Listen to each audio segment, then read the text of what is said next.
Wings coming to town. They've been a model franchise in this league for such a long time. Do you have to remind your players not to be in awe of them? I don't think that really would be an issue with our team. We've got to build on what we've been doing.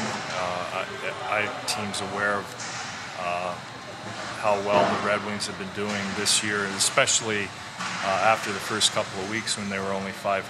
They've got probably November, December, and so far the best record in the league. So, but again, our attention right now is just entirely on us and what we're doing and what we have to do to prepare to be successful. Could you make a case that your team is almost being modeled? I mean, you're a skill team now, you're a speed team. You guys are starting to look like that type of a club. Yeah, well, we're still different. The one thing the Red Wings have had and have developed and drafted are big power forwards. You know, the Fransons, the Holmströms, and guys like that. And we're still a little bit away from that. But having speed and we keep improving our skill is definitely, I think a lot of teams look at the Red Wings as a blueprint for success in this league. They're a good positional team as well, Ron. Is speed a good counter for that? Well, yeah, but you know they're fast too, and more than anything, maybe not so much in foot speed. We have coached a ton against those guys in the Western Conference, but they were always the team that moved the puck the best in terms of puck movement. So they create speed by moving the puck fast, and they do have some, you know, the Datsuks and Zetterbergs and people like that who can really fly, or Danny Cleary, but it's when you're fast and you move the puck quick, then you're lightning fast, and that's how the Red Wings can play it. That puck movement. Dion's resting at home. There's no breaks or anything like that, so we list him as day-to-day, but I actually expect him to play tomorrow. Colby? No, he's suffered a little setback, so he needs a couple of days of rest here before he gets back on the ice. With Joffrey, Ron, when you guys acquired him last year, he was a guy who was bouncing around, wasn't able to find a home, wasn't able to stay healthy. He says he's more confident now than ever before in his career. When did you sense that this guy had the kind of tools to be the kind of player he's showing he is now? Well, shortly after we picked him up, you know, I've seen him in the past, and I would say he was inconsistent a little bit, and you saw flashes here and there. I thought he played his best hockey in Philadelphia there for a year or two, but unfortunately he's had injuries, and it's always resulted in not maybe being 100% on the ice. And fortunately with us, he came here healthy, and he was healthy with Anaheim after they had, you know, given him all that time off to catch up. But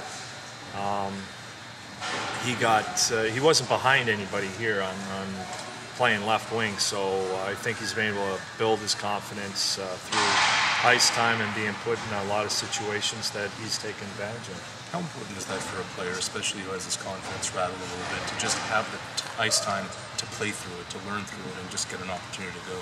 Well, that's huge, but you know, our situation for the team, it was unique for him, and it just happened to be you know, the right time for him to come to a team like us.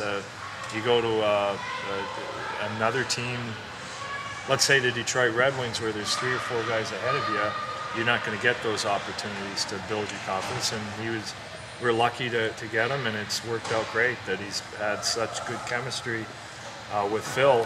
You look up, I study stats a lot, but I wasn't really aware that they lead the league in number of games they've had points in. Both have points in 32 games, and out of 40, that's pretty good. 32 or 33 games, that's unbelievable. That's showing consistency right there. Your PK picked it up the last couple of games. Can you talk about the addition of Komisarek and Brown towards that as well? Well, they should help, but I think we bottomed out in Winnipeg in certain areas, and our focus has been good. Used a couple of different guys, a little bit more like Darryl Boyce and maybe Joey Crabb, and where they are in their careers, they're like bubble guys, and they'll do anything, stick their head in front of the shot if they have to, knowing that if they don't, they wouldn't be here. So we have that kind of intensity, and that's helping our PK a lot. Komisarek is a go tomorrow? He should be, yeah. Brown as well? Yeah. Do you have a favorite Brown Butte joke?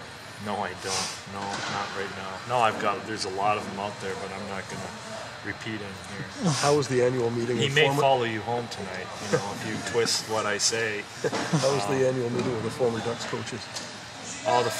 No, it was cool.